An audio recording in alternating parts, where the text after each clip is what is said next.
Hey guys, what's up? My name is Rachel. Welcome back to Auxhart Gardening.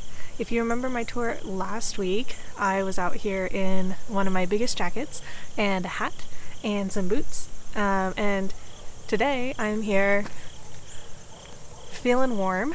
The weather this time of year is pretty crazy. If I look at my weather forecast, the low for tonight is almost the same as the high for tomorrow. So the weather is about to shift really fast. And something that's coming along with that is probably our first frost. The predicted low for tomorrow has been going back and forth between 32 and 33 Fahrenheit. And so if the frost does happen tomorrow, that would be almost an entire month earlier than it happened last year and about 2 weeks earlier than our estimated first frost date. So that has put my garden timeline, pushed it up a bit. I've already started taking stuff out, and I have been planning to when I get the time, but now it's looking like everything is very late. So later this week, maybe tomorrow or the next day, I definitely need to just go ahead and get everything out and get my cold weather plants in the ground.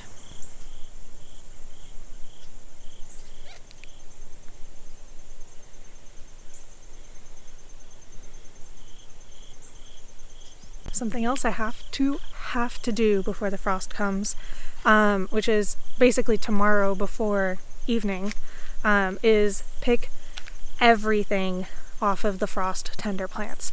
That is, oh, cat's fighting. That is all of my green tomatoes. That is all of my peppers, ripe or not, and probably all of the green beans that are still not dried out. The cats that are fighting, by the way, are not mine. There are feral cats that live over here. Sometimes they make noises. I think one of them might be up in that tree. Hard to see on camera though.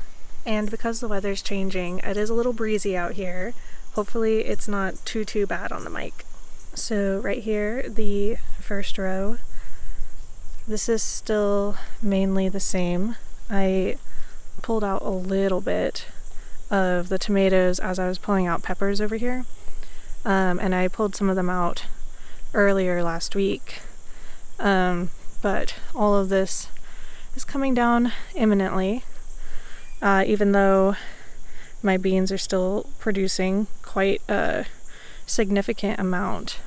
I've been pulling whole lot more of these dried pods off though, and when I have a final harvest of dried beans from this, I'll show you guys how much it was, because it's important to know that everything that I'm getting, there's just 3 of these pole bean plants, just 3.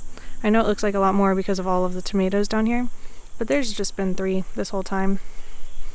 I even still have some tomatoes that are trying to ripen.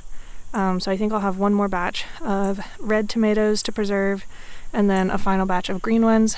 Like I've been mentioning, I think green salsa turns out just as well as red salsa. So I have faith that these are not going to go to waste, which makes me feel a lot better about the fact that they have to get pulled green. Because if I were to leave them out after the frost, they would definitely not be useful. Just found this tomato that is very ripe, and I think this is my first evidence of bird damage on my tomatoes. I've been pulling them kind of early, but I guess these just kind of slipped under the radar. And yeah, I've been asked if birds are an issue because I do have a lot of birds in the area. But yeah, this is the first bird damage fruit that I've seen this year. On the other side of the tomatoes, the pepper jungle is pretty much completely gone. I left this marigold because it was still looking nice. I do not know off the top of my head if it'll survive the frost or not. Oh, look at this cute little bee. So since I have such imminent plans to pull the rest of this out, I'm not going to replant this space just yet. It can wait 2 more days. But it is kind of nice to walk through here. I am pulling out this ginger along with everything else that has to come out. You can see it's got quite a bit down there of good rhizomes. And my plan with this is to break it into chunks and freeze it. Oh, hi Kata. And then grate it into my meals straight from the freezer. Yes, thank you. Eggplant is also going to have to come out. Any fruit that I don't bring in will be damaged in a frost. So all of this is going to have to come. Like I was saying last week, even if I'm picking a lot of them small, it doesn't mean they're not edible or useful. Oh, that snail having a little feast. So none of this is going to go to waste just because it's getting picked early. It's just that it feels a little sad to not be able to let it ripen fully, especially when this plant so clearly wants to continue making fruit. The only pepper plant I did not pull out last week is my Tabasco. I thought I'd have more time, at least a couple more weeks, for some of these to finish ripening, but it seems that will not be the case. So I'm going to take what I can get and find something to do with the rest of these unripe peppers. Right, and then back at the front of this next row, my pea trellis is starting to fill out a little bit. I feel like these have probably grown like at least 6 inches since the last time you saw them. No flowers yet, but looking very healthy. And additionally, the lettuce is just exploding. This one little baby over here that I thought wasn't going to survive seems to actually be pulling through. So that's a really good lesson for me to not write off little plants just because the transplant process didn't go exactly how I ideally would have gone. And you can see this was the same size transplant as this, so it's like it's not happy, but it's not dead. So I'm gonna give it a chance to come back and fill out for me. And then over here in this patch where radishes just randomly planted themselves, wow, actually I did not expect that to be that big. These have finally rooted up. I don't know how tasty they're going to be because radishes are generally tastier if they mature in the cold, and it has been hot, cold, which is probably why they bulbed, but why I don't know for sure if I can trust the flavor. But I'll take it inside and see what it's like, and then maybe I'll be able to actually eat and harvest all of these. Otherwise, they're just going to be compost. And that's still fine. Noodle bean trellis is looking sadder and sadder. Still plenty of good dried beans on it though. So this will be another thing that gets harvested right before the frost comes. Back behind that trellis, there is this area where I tried planting carrots. And there are a bunch of things sprouting here. 90% of them are weeds, but I don't want to start yanking yet because I don't really want to disturb any carrots that are germinating. I think I see some carrot sprouts in there, but it is hard to tell. We will give it a couple weeks and hopefully it will become obvious which ones are carrots and which ones are not. Like, I know for sure these aren't carrots, but I don't want to start like pulling them out and getting all that dirt that comes with their roots and potentially upsetting some carrots that are just sprouting. The potatoes that are over here keep growing. With the frost imminent, I think these are going to die. But I'm not going to yank them out just in case. Oh, hello. She thinks every time I rustle something, it's for her. Alright, and this last row, it still looks gorgeous. Like, if you did not know anything else, this would look like peak summer. These flowers do a lot for that.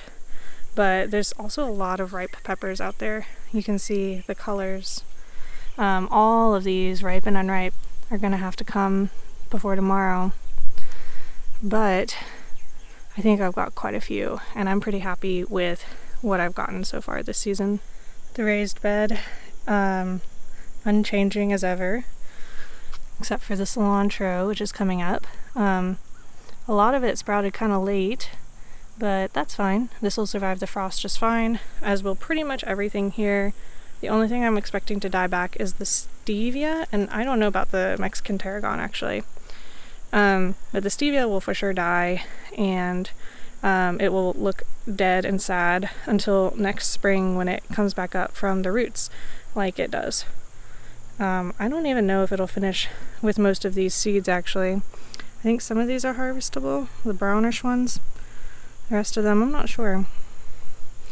That's how you can tell the frost is a little early and quick. And as far as the berry patch, specifically the raspberries that are trying to fruit right now, I do not know what to expect from them as far as like their reaction to the frost, because these are definitely supposed to be fruiting now in the fall. But I don't know if a frost is going to damage them or not. That's something I will probably Google tonight.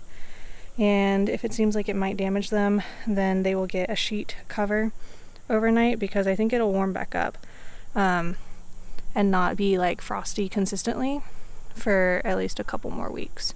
So if I can protect them through the 1 or 2 nights that it's going to be cold, then they will get another couple of weeks to finish out these fruit.